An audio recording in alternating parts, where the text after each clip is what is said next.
Donc, pour cette deuxième partie, on va faire un exemple avec les polygones. D'accord? Euh, c'est la même démarche. Donc,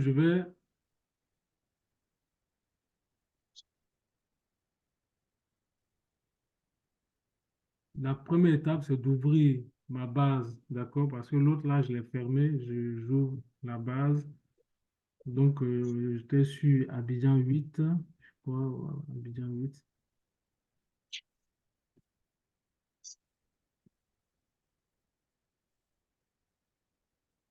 Donc, je vais afficher mon périmètre.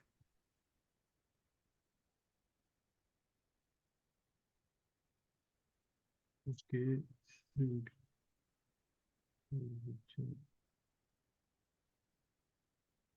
OK, bien.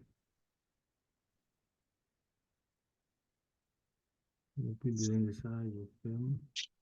Donc, je vais revenir. Donc, à ce niveau-là, il faut faire attention. Donc, comme on connaît déjà l'échelle, étant donné qu'il est fermé, j'ai ouvert de nouveau. Donc, il faut arriver à la même échelle. Donc, ce n'est pas un problème. Je vais zoomer. Je vais prendre un peu mon échelle.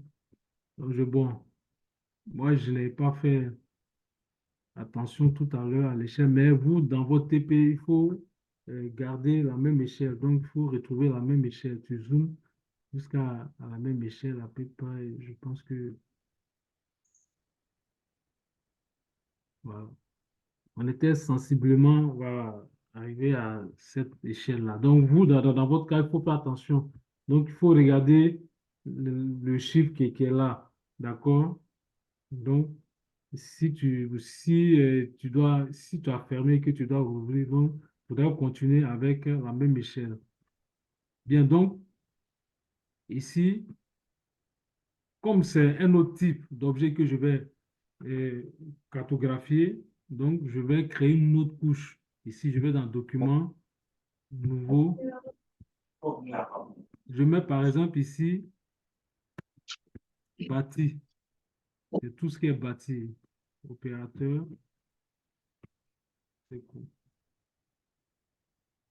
Échelle, c'est la même échelle. Bien. Et puis, ici, comme sont les bâtiments, c'est lignes, c'est points ou bien c'est zone. Zone, ok. Donc, c'est exact. Je fais la même chose. Bien. Donc, à partir de cet instant, je peux commencer à numériser. Mais je vais revoir mes paramètres pour que ça soit bien visible. Les préférences. Faille, il y a ton micro qui est ouvert.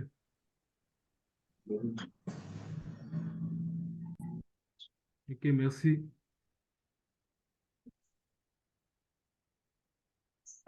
Donc, au niveau de la saisie, bon, je garde les mêmes paramètres. Bon, ici, je peux changer. Je fais l'inverse. Je mets en rouge. Bon, ça, des fois, c'est pas très important. Puisque nous sommes en numérisation et puis saisie, je mets en bleu, par exemple. Voilà. Donc,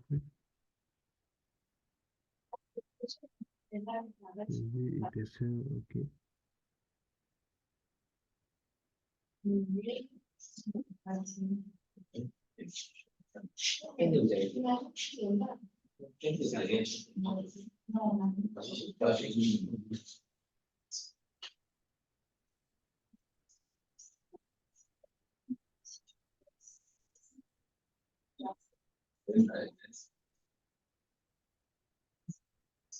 Bien, donc ici, je choisis de... Bon, euh, pour cet exercice-là, je vais choisir de représenter les îlots, pas les bâtiments individuellement. D'accord? Vous voyez, c'est comme ça, c'est cette manière-là que je vais procéder. Maintenant, si pour un autre exercice, je vais être très précis, je peux représenter chaque bâtiment. Vous voyez, c'est possible. En augmentant le zoom, je peux représenter chaque bâtiment. Ouais, donc, c'est un peu ça. Mais bon, pour ce ça, je vais représenter seulement que les ensembles de bâtiments. Donc, c'est possible de représenter bâtiment par bâtiment.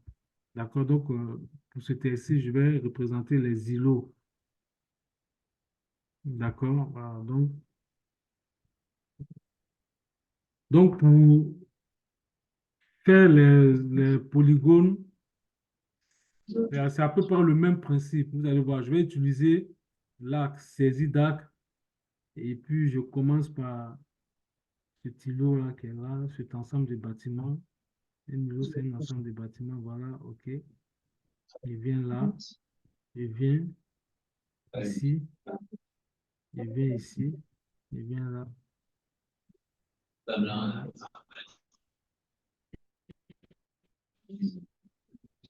Bien, donc ici, parce que je dois refermer en fait, le polygone. D'accord? Je dois refermer, mais comme je ne suis pas sûr de pouvoir bien faire, mais je fais ça de façon automatique.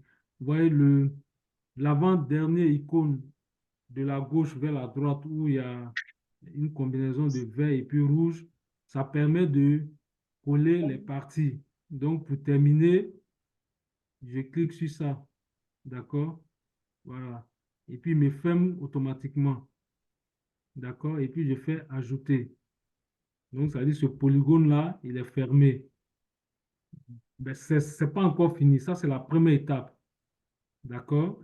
Le moins, c'est une ligne c'est un polygone qui est sous forme de ligne, mais ce n'est pas plein, ce n'est pas rempli. Moi, je veux que ça soit un polygone. Donc, la dernière étape, suivez bien, je clique sur, à côté de saisie d'acte, il y a un signe plus qui est là.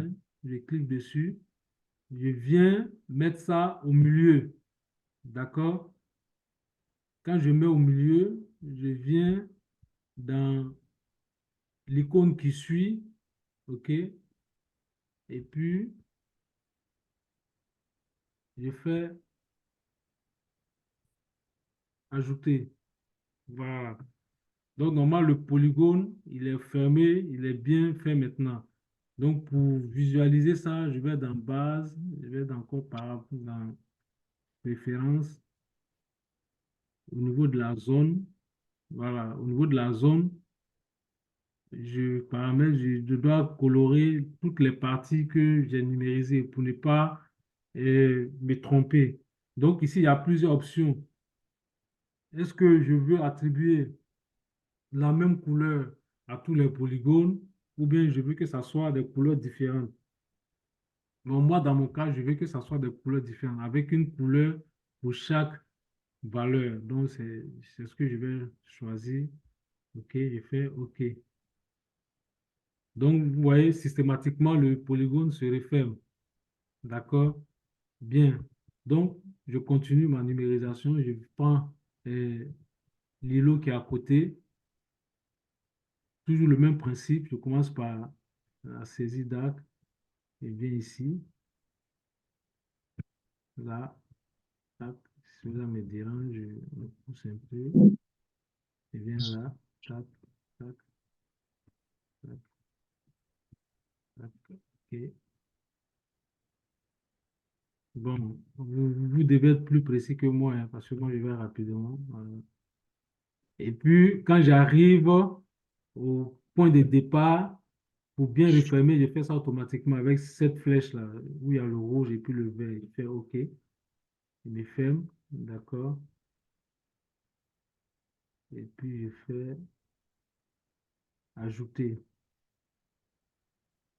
Donc, après, je viens cliquer sur le plus, le centroïde. On appelle ça le centroïde. Je clique le milieu. Et puis, pour terminer, ce qui est juste à côté, voilà, l'icône qui est là. Et puis, je fais ajouter. Donc, ouais, ça sort avec une couleur différente. Donc, tous les polygones que je vais faire vont avoir des couleurs uniques.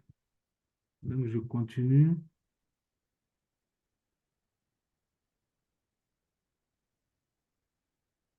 Je continue avec cet exemple-là. Encore, c'est un niveau qui est là.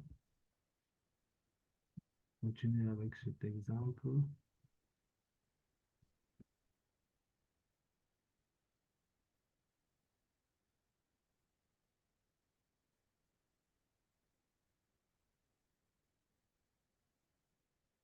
Voilà. Quand j'arrive au point de départ, que je vais bien refermer, je fais ça automatiquement avec cet icône. Voilà. OK. Bien concerté. Donc, je viens prendre le, le signe de croix, plus, et puis à côté, tac, faire ajouter. Voilà. Ainsi de suite. Donc là, je continue encore, je peux faire encore un autre exemple. Ici, je viens là, je viens là, je viens là, je viens là.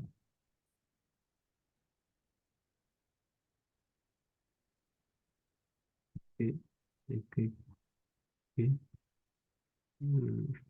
plus, je mets ça au milieu, et puis l'icône suivante, faire OK, ajouter. Ah, il me dit que c'est pas bien refermé. Voilà, donc ici, c'est pas bien refermé. Voilà,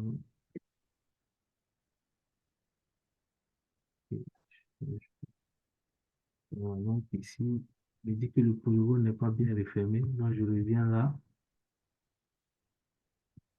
Euh,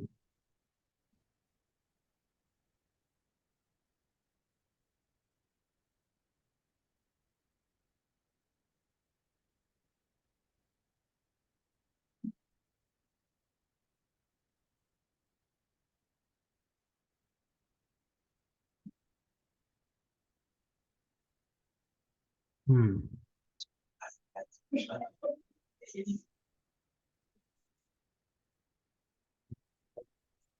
ouais, ça,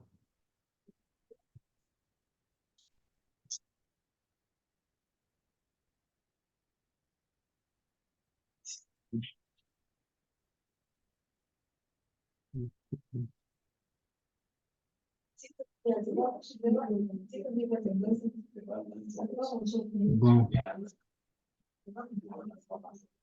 Donc, celui-là, bon, c'était pas bien fait, donc je supprime carrément. Voilà, parce qu'il y a un problème dessus. Supprimer, supprimer. Voilà, donc, quand vous êtes confronté à cette situation, comme tout à l'heure, là, j'ai fait mon polygone, mais ce n'est pas bien refermé. Donc, pour supprimer, ouais, les flèches qui sont là, vous sélectionnez le polyligne ou bien le polygone et puis vous le supprimez avec le clic droit. Donc, je reviens, je reprends tout. Donc, je reviens ici. Voilà. Parce que comme c'est fait de façon automatique, si ce n'est pas bien refermé, il va me le dire. Voilà, donc, je viens là. Ok. Tac, tac, tac, et fini. Ok.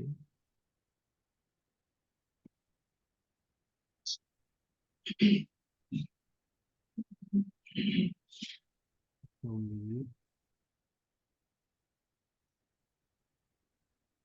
ajouter. Voilà, cette fois-ci, c'est bien refermé. Donc, je continue. Je fais un autre exemple. Voilà, et là.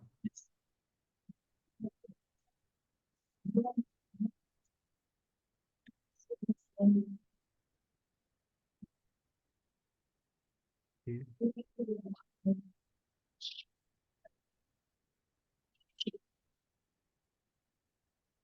je referme automatiquement.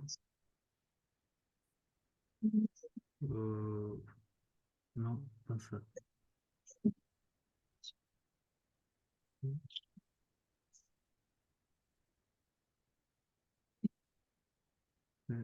Ajouter.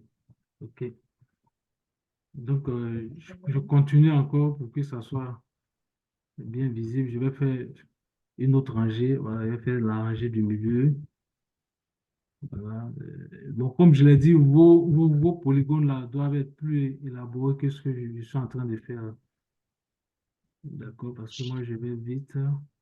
Vous allez avoir le temps de le faire. Non, ça, c'est. Voilà. OK. Et ici, ajouter. Ici, tac, voilà. Et puis, voilà. Et bon, je pense que je vais faire le dernier. Ça, ce serait bien visible. Le dernier. OK. C'est le même principe.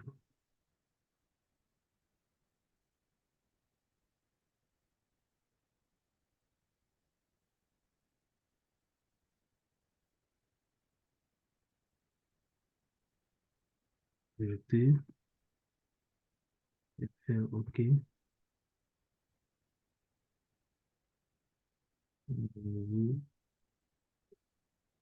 Ajouter. D'accord, bien. Donc, je vais m'arrêter là pour cet exemple. D'accord? Bien, donc, c'est comme ça, on fait pour numériser tout ce qui est polygone. Euh, Ainsi, on peut avoir une situation où deux polygones sont collés. Ça veut dire que ce îlot-là, bon, ça c'est pas au niveau des îlots, c'est sûr que c'est séparé, mais on voit ça beaucoup plus au niveau des bâtiments. Quand tu as des bâtiments qui sont contigus, qui sont collés, mais c'est des bâtiments différents. Donc, il y a une manière pour pouvoir représenter ça. Par exemple, je vais prendre quel exemple ici.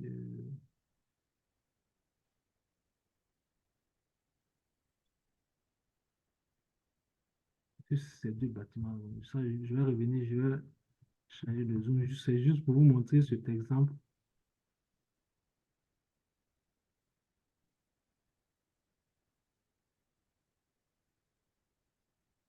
Non,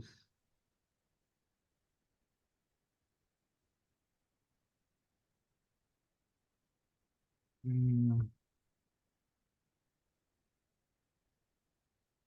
on va lier.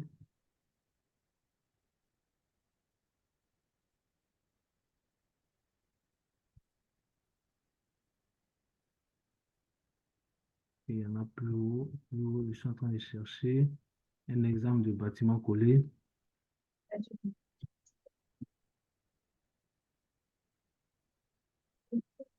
Voilà, donc, vous voyez, par exemple, ici c'est un bâtiment. C'est collé avec ça. D'accord? Ils partagent ils partagent, comment on appelle ça, la même façade. Vous voyez, souvent, vous pouvez voir deux villas ou bien deux immeubles qui sont collés. D'accord? Qui partagent la même façade. Donc, il y a une manière pour pouvoir représenter ça. D'accord? On appelle ça les zones contiguës. Bon, pour ceux qui vont faire la numérisation des bâtiments, bâtiment par bâtiment, voilà, donc vous pouvez faire ça aussi. Je pense que, non, ça c'est aussi simple bien. Bon, on va aller dans l'autre. Il est séparé aussi, voilà, ils sont quatre. Donc, vous pouvez faire autant de choses, même si, par exemple, dans un îlot, il y a un espace vert que vous voulez numériser. Bon, voilà, voilà ici. Ça c'est un exemple de bâtiments qui sont collés. D'accord? Vous voyez que ces bâtiments-là partagent les mêmes façades. Donc, dans la numérisation, tu ne vas pas venir numériser les mêmes façades deux fois. Donc, tu numérises une fois et puis tu les colles. D'accord? Et ainsi de suite. Et voilà, ça.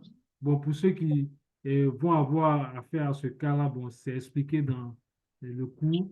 Bon, par exemple, ici, on a un exemple de bâtiment avec un espace vert au milieu. Mais moi, j'ai numérisé tout l'îlot. Donc, je peux extraire cette partie-là de mon îlot.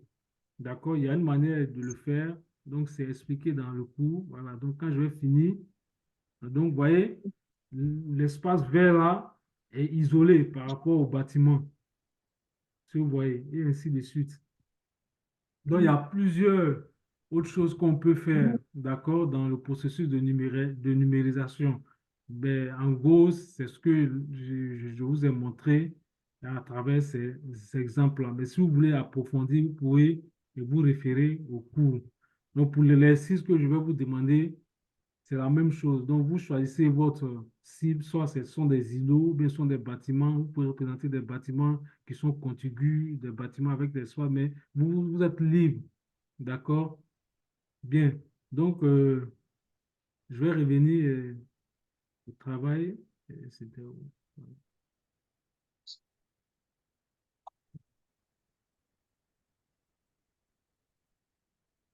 Donc, je vais revenir à mon travail. Je vais dézoomer. C'était pour vous montrer un exemple.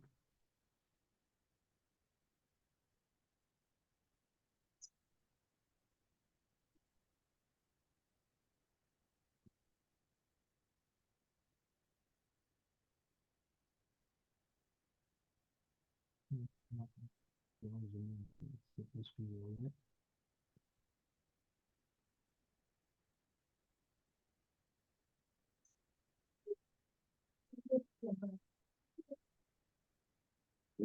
Bien.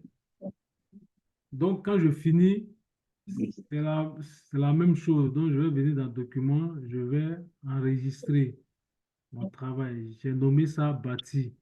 Donc, c'est dans le même répertoire. Donc, je vais aller dans Abidjan 8. Voilà. Donc, tout ce qui est digitalisé. Donc, ça, c'est bâti. Comme il y a une étudiante qui a parlé ici, c'est l'extension car, c'est pas shapefile. Bon, après, on va voir si c'est converti ou pas pour qu'on puisse exporter ça soit sur QGIS ou bien sur shapefile. Bon, mais ça, c'est un travail que je ne vais pas vous demander de le faire. Sinon, il y a, sur Internet, il y a des logiciels de conversion qui permettent de passer d'une extension à une autre. Bon, j'enregistre, d'accord? Une fois que cette partie est terminée, donc ma numérisation est achevée. Donc, je dois continuer le même exercice avec l'ensemble des îlots que je veux numériser ou bien avec l'ensemble des bâtiments. D'accord? Voilà, vous n'êtes pas obligé de faire ça le même jour. Quand vous faites, retenez bien l'échelle et puis votre périmètre. Donc, quand vous revenez, et vous continuez là où vous êtes arrêté. Bien, donc, euh, on va faire une petite pause, d'accord, une pause de 15 minutes et on va se retrouver pour la suite. Je vais vous montrer comment afficher ça, comment finaliser une carte. Quand je finis, je dois avoir une carte avec les éléments, avec la légende, tout et tout. D'accord? Donc, on va se retrouver dans 15 minutes pour cette deuxième partie. S'il n'y a pas de questions, s'il y a des questions, bon, je peux les prendre avant de partir en pause. S'il n'y a pas de questions aussi, on se revoit tout à l'heure. Ok, donc on se revoit tout à l'heure dans 15 minutes pour la suite.